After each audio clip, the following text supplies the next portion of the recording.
Bon matin. Merci d'être là, gang. Écoutez, quelle soirée on a eu hier. Vraiment, c'est absolument incroyable, cette victoire-là du Canadien de Montréal.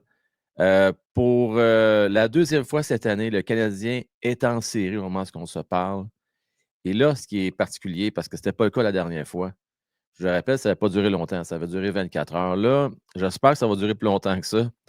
Ce qui est particulier, c'est qu'on a 2 matchs en main sur les Rangers de New York, là. C'est là la grosse différence. Donc le destin est vraiment entre les mains du Canadien de Montréal. Heu, vraiment, je suis fatigué, mais c'est une bonne fatigue. Ça a été une grosse soirée hier. On a eu tout un show du Canadien de Montréal qui, j'espère qu'ils vous ont convaincus, là, une fois pour toutes, que même si l'équipe tire l'arrière, ce n'est jamais terminé. C'est une équipe qui abandonne jamais, jamais. Et ce qui fait la grosse différence, là, c'est vraiment les troisième, quatrième trios du Canadien de Montréal hier, là. Les gars de profondeur et particulièrement le trio de Dvorak, Gary Anderson, qui ont été, très, très forts hier. Dvorak a probablement joué son meilleur match depuis qu'il joue avec le Canadien de Montréal. 4 points hier, 4 points. On fait un spécial en passant, un spécial aujourd'hui. Juste vous dire, habituellement, on a un show environ d'1 heure à chaque matin avec les membres de la loge et on vous donne toujours un ou 2 clips dans la journée des meilleurs moments, qu'on va rendre disponibles vers l'heure du midi. Là, on va faire un spécial aujourd'hui. On va vous donner une version allongée qu'on va vous rendre disponible ce soir dès 20 h. Et aujourd'hui, on est accompagné de Patou qui est tout énervé et puis qui a bien hâte de venir nous jaser, de la game d'hier.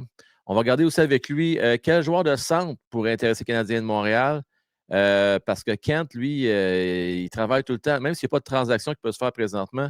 C'est sûr et certain qu'il, prépare la table en vue, du repêchage où ce qu'il faut s'attendre à ce qu'il y ait un coup de circuit. D'ailleurs, tu sais, Kent a une discussion, avec Sportsnet.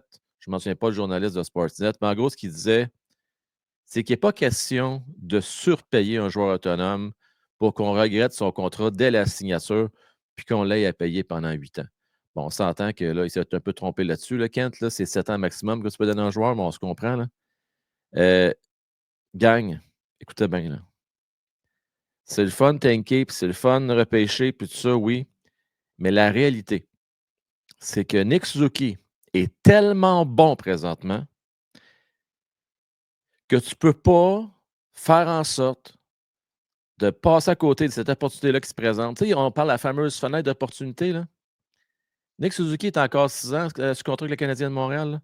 Tu ne peux pas te permettre de dire à Nick, écoute, attends encore 2, 3 ans. Là, non, non, tu ne peux pas. Il est trop fort présentement. Il faut que tu gagnes maintenant. Sauf que là, j'espère une chose. Tu ne peux pas te permettre de commencer avec des plans B puis des peut-être si, puis on verra à la Kirby Duck, la New York. Là, ça va prendre un vrai. On appelle ça un sure bet, c'est-à-dire qu'on est sûr et certain que ce gars-là, il va nous aider maintenant. J'ai bien, bien hâte de voir les propositions qu'il va nous faire Patou tantôt. On va pouvoir jaser de ça. Je veux saluer Louis-Anthony qui est là, entre autres, Patou, Dan de Legend. Et je vous invite, la gang, donnez votre opinion en commentaire. Dites-nous, là, après cet extrait-là, vous, parmi les choix de joueurs de centre qu'on va proposer, lesquels, selon vous, pourraient aider mieux le Canadien de Montréal dans le futur? Maintenant, je vous parlais de ce qui s'attend le Canadien de Montréal. 2 grosses games. Les 2 de New York qui sont à 3 points du Canadien, tu ne peux pas te permettre d'échapper demain, là, parce que si tu l'échappes, c'est pas compliqué. Le Canadien se retrouve à 1 point seulement d'avance sur les Islanders. N'oubliez pas que là, c'est très serré dans la course. Rangers a 1 point et tu as 3 équipes qui sont à 3 points du Canadien de Montréal.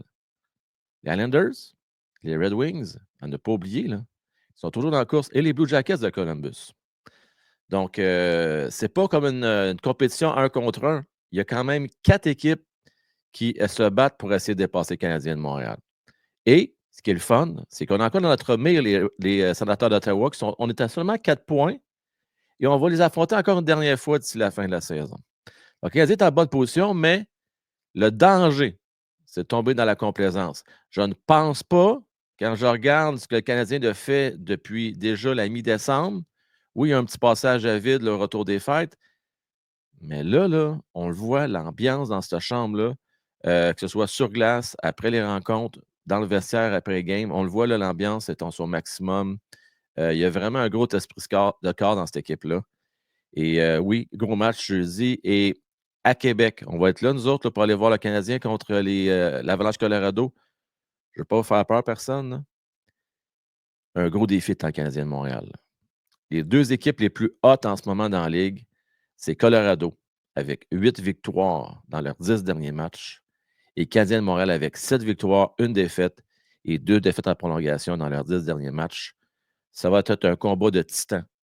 Qui l'eût cru? Si j'aurais posé la question en début d'année, qui aurait cru que le Canadien de Montréal, rendu au 19 mars, serait en position de faire les séries, puis qu'on pourrait dire qu'un match contre Colorado serait un match de titans? Les deux équipes de l'heure dans la Ligue nationale présentement. Je ne veux pas mettre la charrue avant les bœufs, mais s'il faut que le Canadien gagne ce game-là, je ne sais pas ce que ça va vous prendre de plus pour vous convaincre.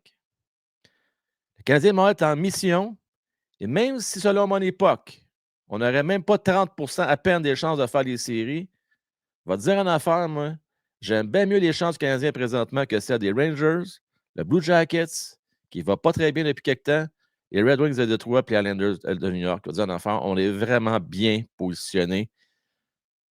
Gang, quel bon moment on vit. On va inviter notre cher ami Patou. Et puis, encore une fois, je vous rappelle, ce n'est pas déjà fait de mettre vos pouces. On start ça. Le show. Comme dans le temps. Vous rappelez-vous, on appelait ça la passerelle, mais ça va être ça. On va faire un survol rapide du Canadien de Montréal. On parle des centres. Puis si on a peu de temps, on va peut-être vous parler un petit peu des Oilers. On verra comment ça va aller. Let's go. On start ça, mon Patou. Viens à mon nom.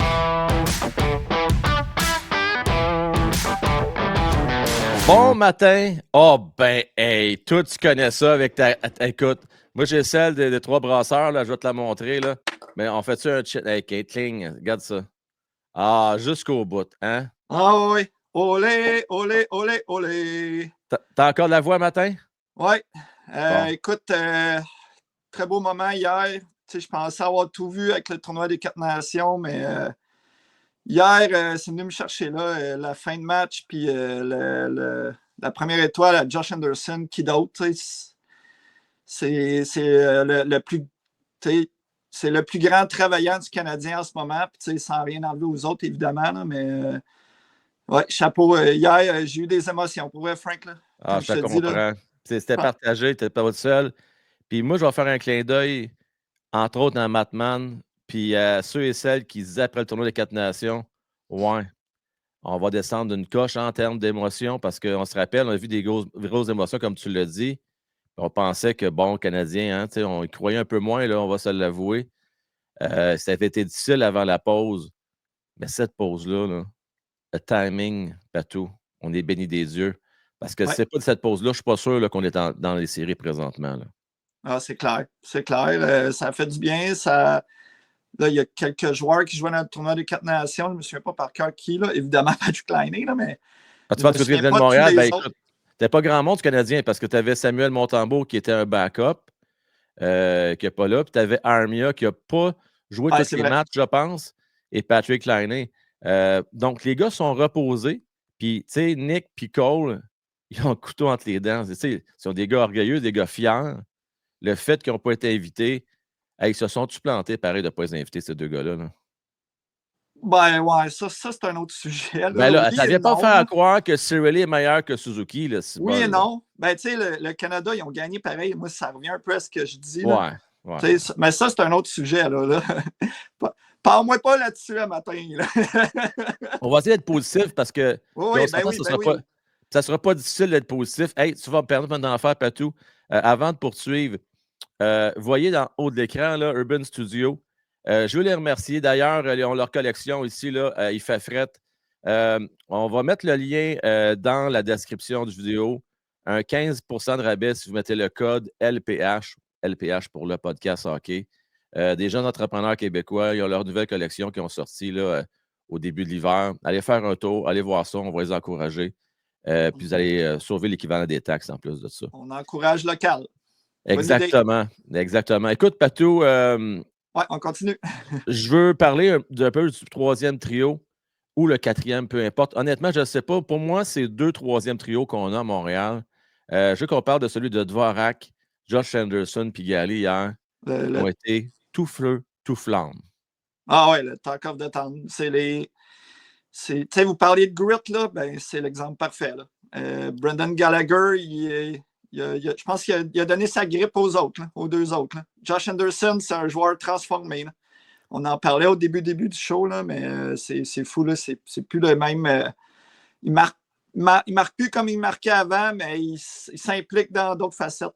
C'est clair. Là.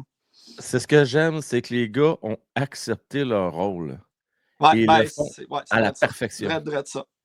T'as mis le point sur le bobo. Tout le monde accepte leur rôle. Hier, la séquence après le but de Josh et de voir la réaction sur le banc. Okay? Ah Tous oui, les ouais. kids, là, OK? Je le vois, je le visualise encore là, avec Slav, Cole, tu avais Emil Henneman pas tellement loin. Les gars sont tellement heureux et qu'ils prennent dans leurs bras notre Josh Anderson, de voir cette relève-là puis de dire hey, c'est pas beau, c'est avec un peu tous ces jeunes-là qui vont être là encore dans 5, 6, 7 ans, 8 ans si on les signe à long terme. C'est déjà fait pour la majorité, dans le cas de Cole, dans le cas de Nick, dans le cas de Slav. Éventuellement, ça va être autour de Len Hudson cet été. Non, sincèrement, je regarde ça, l'avenir est très prometteur. Puis là, ce qui est cool, là, c'est que Randbacker n'est pas encore là. Mayu n'est pas Ouais. encore là. Et puis, Demidov n'est pas encore là également. Puis éventuellement, Michael H qui va être là. L'avenir est rose, pas à peu près, mon patou. Comme j'ai publié hier sur X en fin de soirée, là, les années noires sont terminées. Ah oui, oui. Le meilleur est à venir. Puis ça fait du bien. Ça fait du bien pour vrai. Aujourd'hui, je présume qu'il va y avoir congé d'entraînement. On va prendre ça relax. On va sûrement aller sur la route vers New York Oui. pour se préparer pour le match de demain. En tout cas, si ça l'est, j'y vais dans les spéculations, mais si c'est congé d'entraînement aujourd'hui, c'est mérité. Ah ouais, ben ça serait la logique. Là, techniquement, ils ont tellement. Tu joues tellement avec beaucoup d'émotions. Puis tu veux. Il y a quand même des gars qui sont blessés dans cette équipe-là. Là, tu veux les épargner.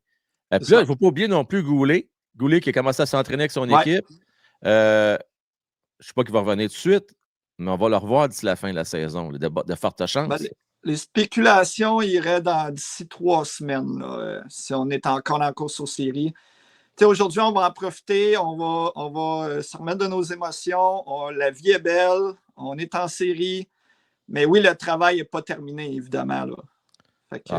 C'est clair et net. Donc, oui, on parlait du troisième trio qui a fait la différence. Je vais te poser la même question que j'ai posée à la gang hier, Patou. Là. Je pense pas qu'il faut vider notre compte de banque pour Dvorak. OK? On a donné un 2,8 pour Evans pour 4 ans. Moi, hier, j'ai proposé un contrat de 2 ans à 2 millions par année à Dvorak. Toi, tu es prêt à donner combien? C'est quoi ton maximum? Premièrement, tu veux-tu garder Dvorak ou tu ne tiens pas plus que ça, ce qu'on garde? Ben, avec la fin de saison qu'on a, c'est dur de commencer à sortir des joueurs de l'alignement. Là. Très dur. Là. Moi, c'est sûr que j'ai un peu l'aspect humain là-dedans. Là. Je sais qu'il faudrait, je pense, plus business, là, mais Oui. Ces temps-ci, là, depuis le tournoi des 4 Nations, c'est dur de penser business. Là. Oui. 2 millions, c'est pas gros. Là. Non, c'est pas beaucoup. J'irais plus à 3. OK. 6 millions, 2 ans, je pense que ça aurait du sens. Là. Tu le classes où par rapport à Jake Evans? Si tu aurais à faire un choix entre les deux, là, selon toi, lequel qui a plus d'importance pour le Canadien de Montréal? Ben, ils ont 2 rôles complètement différents. Ouais. Jake Evans, je dis différents.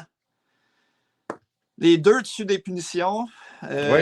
C'est sûr que Dvorak, c'est le spécialiste des mises en jeu. Là. C'est le meilleur des mises en jeu de l'équipe au complet. 100%. Pas pour rien, en fin de match, il est tout le temps sa patinoire. Là. Jake Evans, c'est sûr qu'il a plus de vitesse. Il patine mieux. Je ne sais pas. Je ne sais pas lequel des deux je choisirais pour vrai, Frank. Peut-être Evans, je pense qu'il y a 1 an ou 2 de moins. Il a quel âge, Dvorak? Je suis désolé. Ouais, c'est pas mal dans la même catégorie d'âge. Honnêtement, je te comprends d'avoir la misère de positionner parce que c'est pas évident. Je ne donnerais pas 4 ans. Moi, c'est drôle. Je vais quand même prioriser Jake Evans. Je pense qu'il est quand même supérieur défensivement parlant. Mais Dvorak, c'est vrai que son aspect de mise en jeu, c'est intéressant, mais quand même, si mettons que tu veux aller jusqu'à 3 millions, correct, mais jamais dans 100 ans, je donne 4 ans. Puis je vais t'expliquer pourquoi. C'est rien contre Dvorak, OK? Me demander, il faut choisir entre les deux. Je pense qu'il n'y a pas de place pour les deux à long terme parce qu'à un moment donné, il va falloir que tu laisses la place au One-Beck. Il y a un Michael College à un moment donné qui vont venir aussi. Tu as Florian Jacquet, il va rester à voir si on va l'utiliser au centre ou à l'aile. Puis, on va aller chercher du renfort aussi cet été à la position de centre. Fait que moi, mon point, c'est je le garde en backup dans le sens que c'est toujours bon d'en avoir un de trop. À la limite, c'est pas impossible une fois de temps en temps on pourrait mettre un Jake Evans à l'aile si on en a trop. Ça sera un beau problème rendu là, mais personnellement, là, la seule raison pourquoi que je considère peut-être garder Dvorak, puis il y a bien des gens qui oublient ça, c'est que c'est le seul centre gaucher qu'on a présentement avec le Canadien. Ouais. Là. Ben, c'est ça. Ça lui donne un atout de plus là, que Ah, les 100 autres pas, là. Ça, c'est 100 clair. Fait que c'est pour ça que c'est une priorité pour le Canadien. Puis c'est ça d'ailleurs que je veux qu'on parle direct là, mon patou. Là. Parce que tu as regardé aujourd'hui des joueurs de centre qui pourraient intéresser Kent Hughes. Il faut idéalement que le centre qu'on va aller chercher soit un centre gaucher dans la mesure du possible. C'est quoi la liste que tu as sortie des joueurs de Ben, centre? j'ai pas rentré dans les détails gaucher ou droitier. Là. Pas grave, on va le regarder, mon J'ai homme. juste fait un petit survol. Là. J'ai 6 joueurs de centre. Mais tu sais, c'est pour aller sur notre fameux deuxième centre, là, le besoin Parfait. criant. Moi, c'est vraiment ça là, que j'ai mis le focus. Je n'ai pas été dans les troisième, quatrième centres. J'ai vraiment été dans qu'est-ce qui pourrait être intéressant un peu à travers la ligue. Là, j'ai pas vraiment de liste de celui que j'aimerais mieux ou le pire. J'y vais de même. Là, je te lance la liste, puis après ça, on ira peut-être un peu plus en détail, là, les années de contrat, puis ci, puis ça. Là. Parfait. C'est sûr que la plupart, c'est pas mal des noms qu'on a déjà un peu entendus dans les spéculations. Là. Le premier que j'ai pris en note, c'est Jordan Kyrou, avec les Blues de Saint-Louis. Intéressant. Peut-être un nom qui pourrait surprendre un peu, Tage Thompson avec Buffalo. Hey my God, tu penses qu'il serait disponible, lui? Peut-être. Les Sabres, là, on ne sait pas. Hein, Ils viennent d'échanger Dylan Cousins. Hey, écoute, les autres, là, pense-y, là, ils ont laissé partir il y a quoi, 2 ans, Jake Eichel. L'année passée, Middlestad. Cette année, Cousins. Là, ils laisseraient partir. Hey, écoute, s'ils font ça, je m'excuse, mais c'est une gang d'imbéciles. Là. Je veux dire, ça n'a aucun bon sens. J'ai l'impression que c'est un cimetière à joueurs vedettes, les Sabres. Ça n'a pas de bon sens. Ça n'a aucun sens. Puis, tu sais, t'en as juste nommé 2-3, là. Tu sais, t'as pas nommé Sam Reinhart, Sam Bennett. Non, mais là, non, mais c'est pas des joueurs de centre, là, évidemment, là, mais je veux dire. Je me concentre vraiment sur les joueurs de centre, là. Ouais, c'est ça, là. Tu sais, écoute, tu laisses partir déjà 3 centres top 9, là, tu sais, puis c'est des centres numéro 1, 2 et 3 que tu as laissé partir, là. Fait que c'est l'équipe au complet. C'est pire que ce que le Canadien a fait. Tu n'as peut-être pas connu ça. Je ne sais pas si tu t'en rappelles. Tu es peut-être trop jeune pour ça. Quand on avait laissé partir Danfous, Turgeon et Koivu était parti un peu après, je pense. Mais tu avais laissé partir Danfous, Turgeon dans l'espace de même pas 1 an. Ben, ouais, 2 joueurs de centre de pas moins de 100 points par année. C'est sûr que je n'avais pas la conscience d'aujourd'hui, mais je m'en souviens. Là, ouais. C'est fou quand tu y penses. C'est des marqueurs de pas moins de 100 points que tu as laissé partir. Là. Ça, on les a laissés partir, puis on a eu quelques années noires après, vers la fin des années 90. C'était très difficile. Oui. Donc, c'était tellement rare. Les autres joueurs de centre que tu as regardés? OK. Fait que Matthew Barzal, je sais que tu ne l'aimes pas, mais moi, je le trouve vraiment très, très bon. Là. OK, là, attention. C'est pas que je l'aime pas. Je mets pas des mots dans la bouche. C'est que je ne pense pas que c'est les joueurs que ça nous prend. Parce que jusqu'à date, OK. Kyrou, que tu as mentionné, et Barzal, c'est des gars que ça n'a pas fonctionné à la position de centre. OK? Donc, Kyrou, maintenant, qui est à l'aile. Barzal, même chose, qui est à l'aile. Barzal, on a essayé, comme on l'a fait avec Galchenyuk, comme on l'a fait avec Kirby Dach, comme on a essayé de le faire présentement avec Newhook, ça ne marche pas. Barzal, rapide, dynamique, un Moses de bon joueur, serait peut-être notre deuxième meilleur avant après Nick Suzuki présentement. Parce que Demiov n'est pas encore là. Je pense qu'il est meilleur que Caulfield. C'est pour te dire, c'était tout un joueur de hockey, le Barzal. C'est juste que, pas sûr au centre, moi. Je sais pas, peut-être qu'avec Demidov et avec Patrick Laine, ça pourrait fonctionner. Là. Mais c'est quand même encore là un projet, je trouve. Ben moi, c'est ça, justement, tu viens de souligner le point avec Demidov puis Laine. Pour moi, Barzal, c'est un peu comme un Nick Suzuki. Là. Il va marquer autour de 25 à 30 buts, mais il va. C'est un fabricant de jeu. Là. Ah oui! C'est comme Nick Suzuki en bout de ligne. Là. Fait qu'on aurait comme 2 Nick Suzuki sur les 2 premiers trios. Puis, comme tu dis, avec Demidov d'un bord puis Laine de l'autre, ça peut quasiment devenir notre premier trio. Là. Il va y avoir de la compétition dans le top 6 là, avec 6 joueurs comme ça. Là. Ben écoute, je ne suis pas complètement non. D'ailleurs, j'ai fait une vidéo là-dessus. Vous allez pouvoir le consulter. Je vais vous le rendre disponible. Mais écoute, il va coûter cher. Il va coûter très cher. Là. Les Islanders vont nous attendre avec un brick et un fanal. On parle de plusieurs choix de première ronde. Probablement, ça pourrait être aussi gros que les 2 premiers choix qu'on a cette année, plus celui l'année prochaine, puis un jeune. Ça va coûter vraiment, ça pourrait coûter ça. Là. Ah ouais. Ben, Kent Hughes a dit qu'il était prêt à surpayer, mais tu sais, oui. À quel point on va surpayer, ça, c'est une autre histoire. Là. Hier, je vous écoutais un peu, là, comme Ced, lui, il aurait été prêt à donner Cole Caulfield pour Noah Dobson. Oui. Mais je suis plus ou moins d'accord. Là. Ah oui, ça vaut ça, par exemple. Moi, si j'étudie un peu ce que Kent Hughes essaie de faire, lui, Kent Hughes essaie d'aller chercher de la profondeur à l'attaque qu'on n'a pas eu depuis 30 ans. Là. On ne peut pas commencer à transiger un gros attaquant. Mettons, combler un vide, mais faire un vide. Je ne sais pas si tu comprends. On est d'accord, je comprends très bien. Cole Caulfield, de toute façon, le point de Ced, c'était plus, pas qu'il lui voulait changer Caulfield, on parlait de ce que ça pouvait coûter. C'est dans le sens qu'à un moment donné, là, tu laisses pas partir un corps arrière contre Dobson pour un maillot et un choix de première ronde. À un moment donné, non, ça c'est sûr. Il faut payer. Tu l'as dit, là, tu l'as très bien dit. Et c'était de la musique à mes oreilles quand que Kent Hughes a mentionné qu'il est prêt à surpayer. Il faut des fois dans la vie surpayer. Il n'y a pas rien de gratis. Là. Fait que, il va falloir qu'on paye un peu plus, oui, pour mettre la main sur un joueur de centre d'impact qui va nous aider. Si je prends l'exemple, l'échange de Dylan Cousins contre Josh Norris, ben, si je suis Buffalo puis Montréal appelle, c'est sûr que les 2 joueurs qui m'intéressent pour Dylan Cousins, ça va être Cole Caulfield ou Juraj Slafkovský. Ben oui. Là, on n'a pas encore cette profondeur-là pour dire, bon, ben on en sacrifie un des 2 pour aller chercher un joueur de centre. Tu peux pas faire ça. C'est que je le vois en ce moment. C'est pour ça qu'à la date limite, malheureusement, oui, on a des munitions dans le sens qu'on a des espoirs, on a des choix de première ronde, mais si on veut faire si Buffalo voulait un joueur établi, ben là, on ne pouvait pas le donner. C'est ça qui s'est passé. D'après moi, à date limite, là, c'est ça qui s'est passé. Là.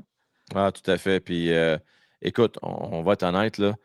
Tu ne veux pas briser la chimie que tu as présentement. Donc, ça aussi. Tu ne touches pas à ton corps. Là. Ça va être des choix repêchage ou des gars qui jouent avec le Rocket présentement, ou ça pourrait être un man cool age qu'on pourrait peut-être sacrifier. Ouais. C'est plate, mais c'est ça la réalité. Là. On ne va pas laisser partir, je pense, des gars dans notre noyau actuel. Les autres joueurs de centre que tu avais sur ta liste? Lui, je l'aime moins mais parce qu'il coûte cher, mais Elias Pettersson, c'est sûr que les Canucks, eux autres, cet été, ils ont des questions à se poser. Là. Vraiment. Ben ça va te coûter genre un Caulfield Goulet pour mettre la main là-dessus. Là, sûrement, là, évidemment. Là, mais ben oui, je veux dire, il va faire partie des discussions là, sûrement cet été, évidemment. Là. Ouais. Ben, avant de l'échanger, c'est sûr que les Canucks vont s'asseoir avec puis ils vont discuter avec là, parce que là, ça ne marche pas pantoute. Là. Je regardais jouer un petit peu hier soir. Là. Ils ont joué hier soir, les Canucks. Là, puis, c'est difficile là, cette année. Là. Elias Pettersson, il est loin du 100 points. Là. Ouais, mais je te garantis une chose, par exemple. C'est sûr que je ne suis pas convaincu que c'est un joueur de série, là, mais c'est sûr que tu amènes Pettersson à Montréal là, avec un Demidov. Ça devient le meilleur duo, un des meilleurs duos de la Ligue. Honnêtement, là, ça devient dans le top 5 des duos de la Ligue que tu as dans ton équipe. Pense-y, là, c'est comme si tu avais Kucherov, Pettersson dans ton alignement. Là. Fait que tu as ça. Ouais. Attention, puis tu as Suzuki Caulfield en dessous, comme deuxième trio. Watch out. Là. Même principe que Matthew Barzal, il lâche Pettersson. Met Demidov d'un bord puis Laine de l'autre. On jase en tabarnane. Ah, c'est sûr. Laine, c'est 50 buts là, avec ces 2 gars-là. Là. Parce que Demidov puis Pettersson, c'est 2 fabricants de jeu. c'est deux gars qui vont excuse-moi l'expression anglaise, mais ils vont le feeder. Là. Oui. Lainé, lui, il a juste à se placer et à attendre la rondelle. C'est tout simplement ça, là, avec deux gars fabricants de jeu comme ça. Là. Et je te dis, Patou, Lainé, des inséparables. Toutes les occasions sont bonnes. Avec 50 buts, on va dire en affaire, on va te faire toute une danse de la pluie si jamais ça arrive. Hey, Je ne Patou, dis pas que ça va arriver. Là. ouais, Je c'est ça. spécule, on jase. C'est Ouais. le mercredi matin, on prend notre café. Il va falloir qu'il soit en santé. Parce qu'il y a un mais. On le sait que Lainé, il a le potentiel d'aller dans les 40 à 50 buts. Fait que, tout à fait.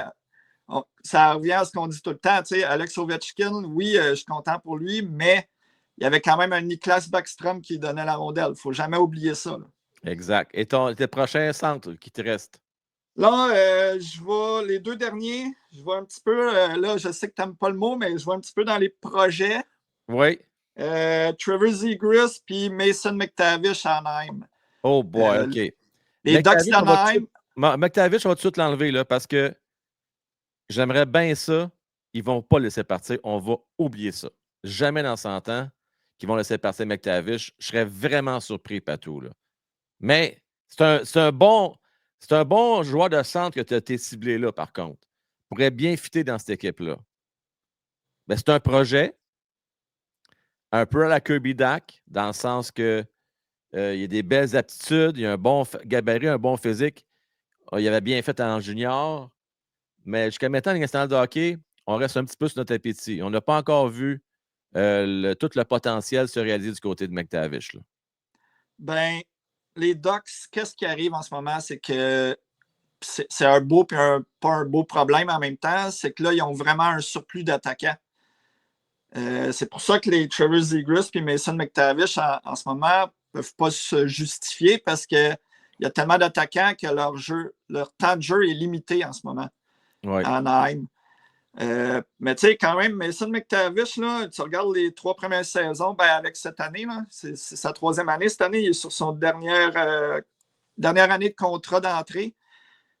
En partant, il ne coûterait pas trop cher côté salaire parce que il se maintient à 40 points par année. Pour un gars de 3e trio. Fait, mais McTavish, je le compare vraiment style Kirby Dach dans le sens que c'est le genre de joueur, si on mettons qu'on va le chercher, on donne un contre-pont, on regarde ce qu'il peut nous donner pendant 1 an ou 2, puis après ça, on signe à long terme. Je ne serais pas surpris que ce soit ce genre-là. Puis dans le cas de Zegras, juste à mentionner que dans son cas à lui, pour moi, ça serait un plan B. C'est-à-dire que si tu n'arrives pas à aller chercher un des gars dans la liste que tu as donné le plus haut, ou un autre 4 caché dans la manche de Kent Hughes, Zegras, quand même, parce que je ne pense pas qu'il coûterait si cher que ça, pourrait être un bon plan B pour accompagner un Patrick Lainé et un Demidov sur une 2e ligne. Juste pas convaincu. Je pense que c'est un gars quand même, puis c'est pas que moi qui le dis, là, le mot circule, même à travers les joueurs de la nationale, Patou, là, on dit que Trevor Zegras est un joueur qui est surévalué.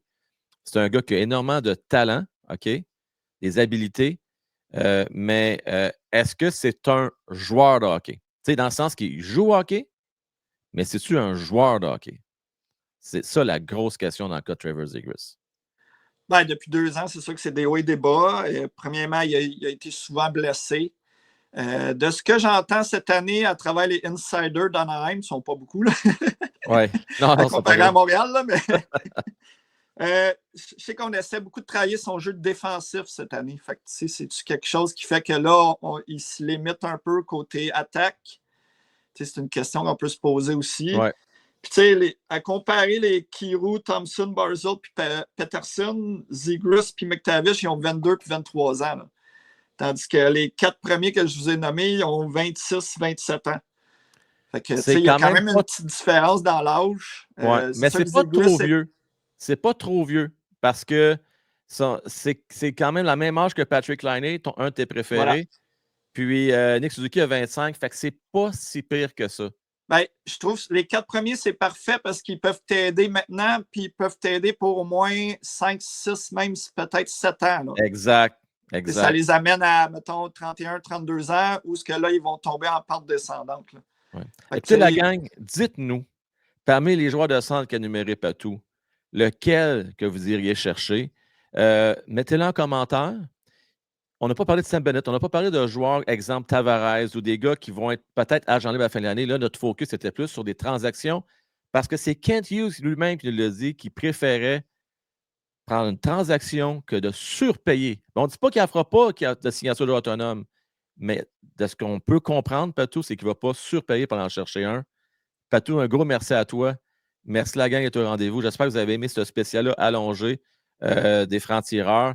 Et puis, on se revoit pour le match Canadien Islanders. Et d'ici là, n'oubliez pas vos pouces. Et Yes, les pouces. on va vous sortir d'autres petits segments dans les prochaines heures. Merci à vous tous. Ciao, la gang.